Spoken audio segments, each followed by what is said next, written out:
Bonjour, aujourd'hui tu vas découvrir un album qui s'appelle Pythéas l'explorateur. Il a été écrit et illustré par Thibaut Guyon et le sous-titre que tu ne vois pas forcément à l'écran est de Massalia jusqu'au cercle polaire. Alors, il s'agit d'une très belle histoire et qui est véridique, qui a vraiment existé, qui raconte une exploration, donc l'exploration de Pythéas, qui a vécu au IVe siècle avant notre ère, donc il y a plus de 2300 ans.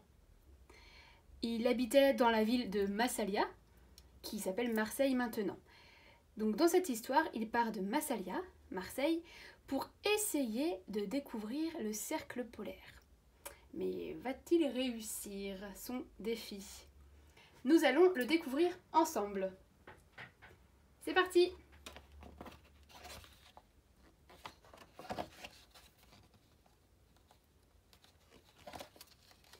Pythéas l'explorateur, de Massalia, Marseille, jusqu'au cercle polaire, donc tout au nord.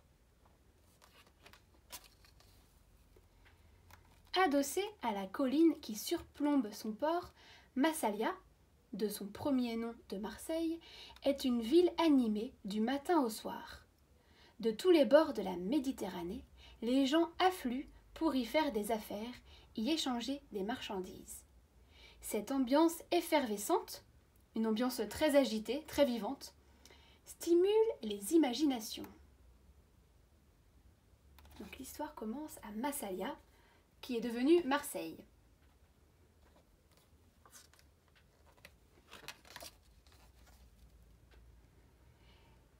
Qui stimule les imaginations comme celle de Pythéas. Savant, astronome, géographe, mathématicien, il cumule les talents. Il est curieux de tout, mais son grand rêve est encore secret. Il a décidé de le révéler aujourd'hui aux Timouks. Alors les Timouks, c'était les dirigeants de la cité. C'était les personnes qui prenaient les décisions. Il a décidé de révéler son secret aujourd'hui aux Timouks, les dirigeants de la cité, qui seuls peuvent lui permettre de le réaliser. Tous sont réunis sur l'Agora, la grande place publique. Et voici donc le personnage principal de l'histoire, c'est Pythéas. Le voilà. Mais alors, quel est son grand rêve ?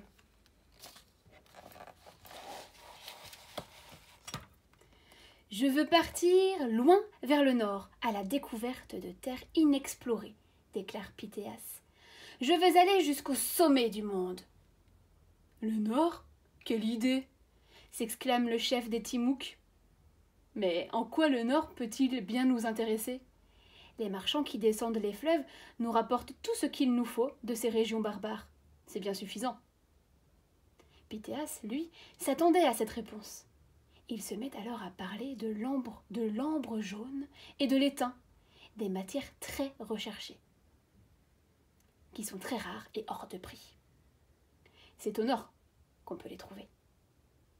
Il promet de trouver où ? Il promet d'en charger un plein bateau. Alors les Timouks s'enthousiasment. Oh, si Pythéas dit vrai, s'il découvre le pays de l'ambre jaune et le pays de l'étain, s'écrie l'un d'eux, notre fortune est assurée. Les notables, les Timouks, s'animent, leurs yeux pétillent, ils se concertent. Bon, leur décision est vite prise. Pythéas aura son navire et son équipage. Le savant sourit en regardant l'horizon. Il va pouvoir partir à la conquête du Nord pour aller y découvrir le pays de l'ambre et le pays de l'étain. Alors va-t-il réussir ?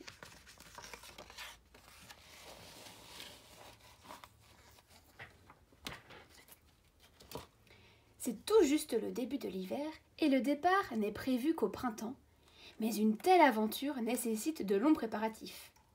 Pythéas a dessiné lui-même les plans du navire. il se met à la recherche des hommes qui composeront son équipage. Comme toute la cité ne parle plus maintenant que de l'expédition, il doit choisir parmi des centaines de volontaires qui se présentent. Pas question de prendre des esclaves qu'on fera ramer à force de fouet. Non, Pythéas veut des hommes forts, libres et capables d'affronter les plus grandes difficultés.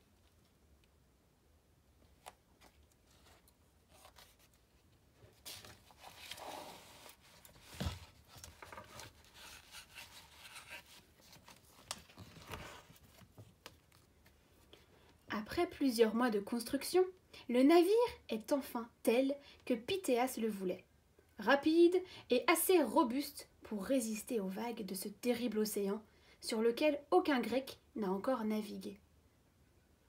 Le matin du départ, la plage au pied des murailles est noire de monde. Tout Massalia, tout Marseille est là, du plus humble citoyen au plus important. On crie, on chante, l'équipage a droit à tous les honneurs, comme s'il était une armée victorieuse de retour au pays. Mais la bataille reste à livrer. « Que tous les barbares du Nord apprennent le nom de notre grande cité !» déclare alors le chef des Timouks. Chaque rameur prend alors sa place, la voile est déployée, on largue les amarres et le navire s'éloigne, droit vers l'inconnu.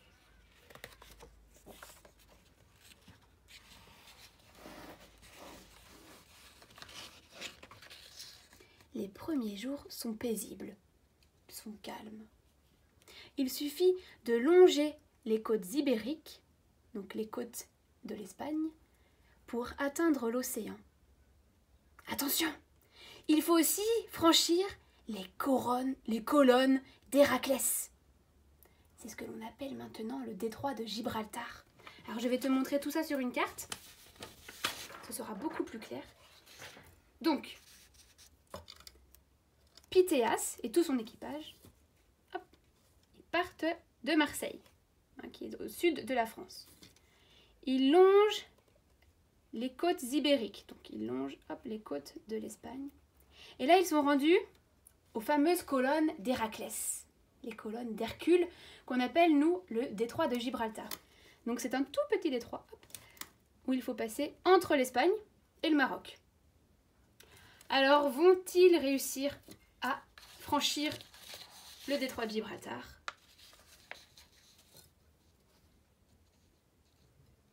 Nous allons le découvrir à l'instant.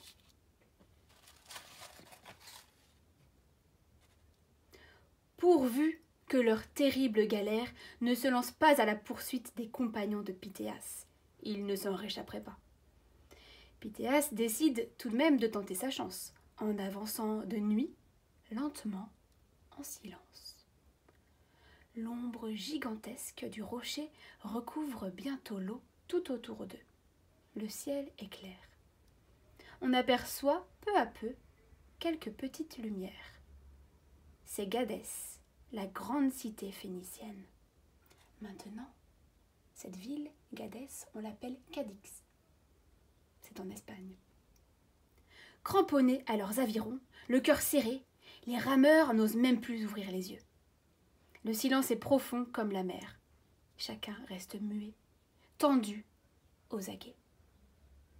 Le matelot de vigie, donc c'est le matelot qui est tout en haut du bateau, qui est tout en haut du mât, s'écrie alors: « L'océan! Les colonnes d'Héraclès sont derrière! Nous sommes passés! Nous avons réussi !»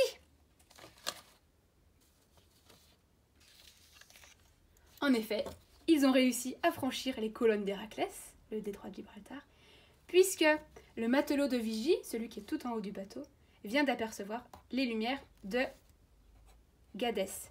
Gadès, c'est la ville de Cadix. Donc maintenant, ils sont rendus ici.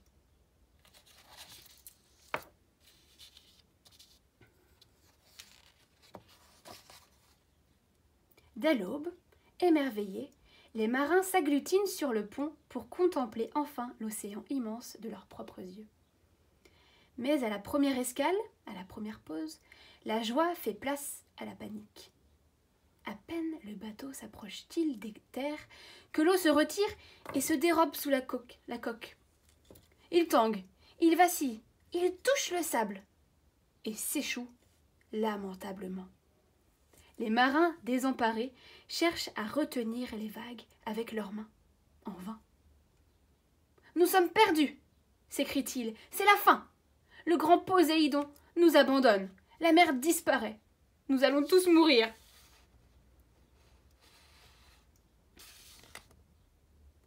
Pythéas doit vite réagir en chef. Il ordonne aux uns de soutenir la coque du navire à l'aide des rames et aux autres de vite chercher d'autres outils. L'action aide à oublier la peur. Mais il faut attendre le soir pour que l'eau revienne et apaise les esprits. Comment leur parler de ce phénomène ? S'interroge Pythéas. Lui, le savant, il soupçonne l'existence des marées. Mais il n'a jusqu'ici observé que les faibles variations de sa Méditerranée. La très forte amplitude océanique le surprend lui-même. Tiens, il lui faudra l'étudier. En fait, on apprendra plus tard que c'est Pythéas lui-même qui a découvert l'influence de la Lune sur les marées.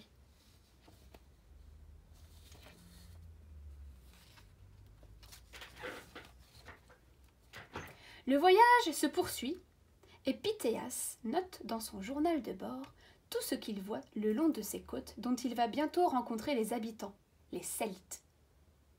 Justement, un groupe de curieux paraît.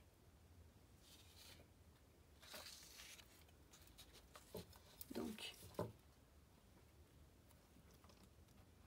hop, tout l'équipage a longé les côtes du Portugal, les côtes du nord de l'Espagne.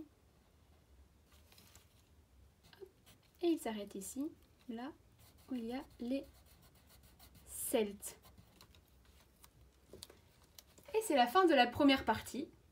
Donc tu découvriras demain, dans une deuxième vidéo, jusqu'où ira l'équipage. Est-ce que l'équipage va réussir à atteindre le cercle arctique?